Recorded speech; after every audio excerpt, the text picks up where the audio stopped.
नाम क्या है?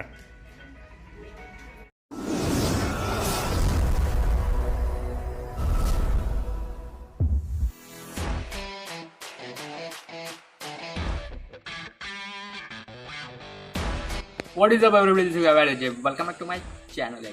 तो ladies and gentleman, boys and girls, अभी शुरुआत में आपने जो वीडियो देखी तो उस वीडियो में उस बच्चे को क्या हुआ है? तो दोस्तों उसे रेबीज़ हुआ है। और एक बार आपको अगर रेबीज़ के सिम्टम्स दिखने चालू हो गए तो उसके बाद उसका कुछ क्यूर नहीं है। अगर आपको एक बार रेबीज़ हो गया तो उसके बाद मौत से है दोस्तों। तो दोस्तों क्या होते हैं रेबीज़ के सिम्टम्स? तो दोस्तों इनिशियल सिम्टम्स की अगर हम बात करें तो इनिशियल सिम्टम्स में हमें जो है इरिटेशन होती है, हेडेक होता है, फीवर होता है और फिर एकदम कन्फ्यूजन वगैरह होता है। तो बहुत ज़्यादा दिमाग ख़राब हो जाता है आदमी का।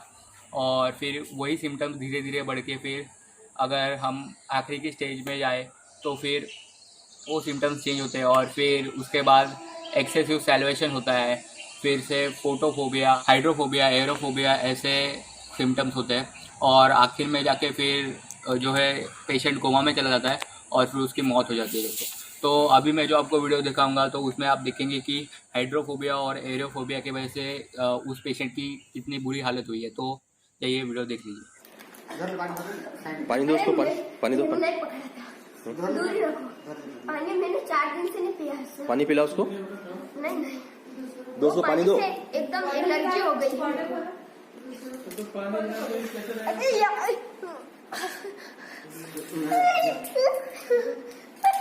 क्या हवा से क्या होता है? अरे डॉक्टर, सब तो हवा से एकदम नाक में हो जाते हैं। पूछ लो दीदी से। दो पानी दो, पानी दो, पानी दो। कि दीदी आप नहीं थी उधर, मुझे ठंडे हो रहा थी। क्या हो गया था? कुत्ते ने काटा था? क्यों? हाँ? कुत्ते ने काटा था? कुत्ते ने तो काटा था पर उसका इलाज करवा लिया था मैंने। कब काटा था? वो तो बहुत दिन हो गए। नहीं ना,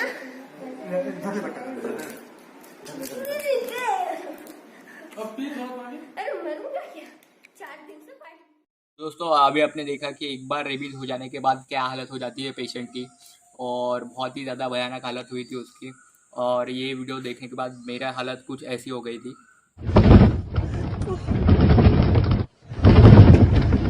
ये गान फट गया।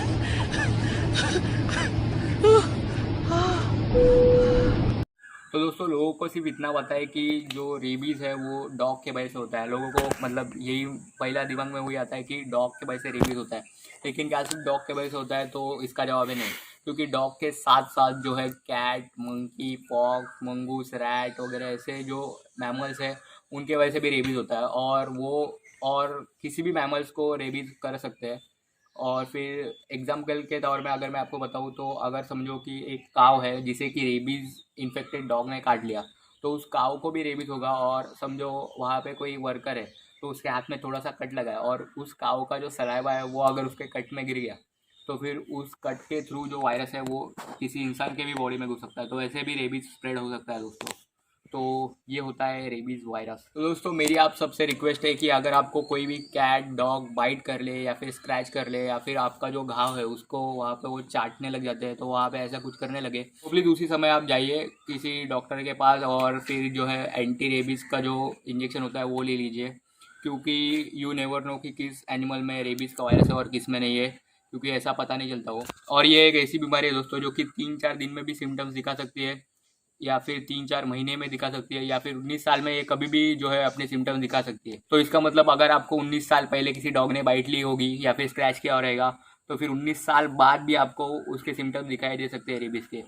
तो ये सब बाइट पे डिपेंड करता है कि बाइट आपको कहाँ हुई है। अगर आपको दिमाग के पास हुई है तो ज़्यादा जल्दी होगा, और अगर आपको कहीं और हुई है तो थोड़ा सा लेट होगा। और आपके इम्यून सिस्टम पे भी डिपेंड करता है ये सब। तो ऐसे टाइम पे ज़रूर जाके किसी डॉक्टर को कंसल्ट कीजिए।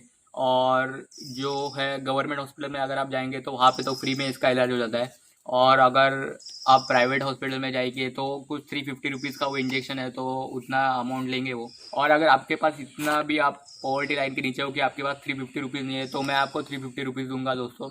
लेकिन प्लीज़ आप किसी भी झाड़ू फूक वाले के पास मत जाइए। ऐसे टाइम पे बहुत से लोग हैं जो कि झाड़ू फूक वाले के पास जाते हैं, वहाँ पे जो है झाड़ू फूक वाला कुछ भी मंत्र बोल देता है और फिर लोगों को लगता है कि अभी अपने को रेबीज़ नहीं होगा। तो दोस्तों ऐसी बिल्कुल भी बात नहीं है।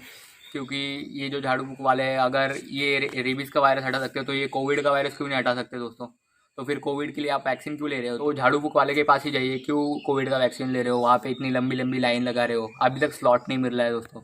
और झाड़ू फूक से याद आया दोस्तों कि मंतर विंतर से याद आया कि लोग जो है, मैं स्नेक रेस्क्यू करता हूँ तो वहाँ पे भी मुझे बोलते हैं कि इसके पास स्नेक पकड़ने का जो है वो मंतर है। दोस्तों मैं आपको बता दूँ कि स्नेक रेस्क्यू का भी कोई मंतर नहीं होता।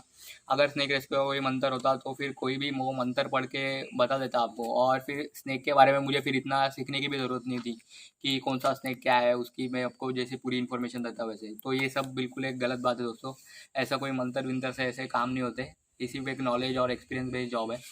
तो ये थी आज की वीडियो, और उम्मीद करता हूँ आपको ये वीडियो पसंद आई होगी।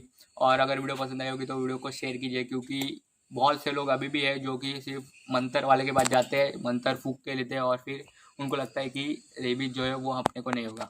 तो मिलते हैं अगली वेडनेसडे एक नई वीडियो के साथ। टिल देन लिव एंड तो चलिए गाइस, बाय। तो दोस्तों आज की जो वीडियो है वो हमें शूट करने में हेल्प की है कार्तिक ने, तो मैं कार्तिक को थैंक यू बोलना चाहूँगा कि हमें उसने आज की वीडियो शूट करने में हेल्प की है। तो थैंक यू कार्तिक, वेलकम।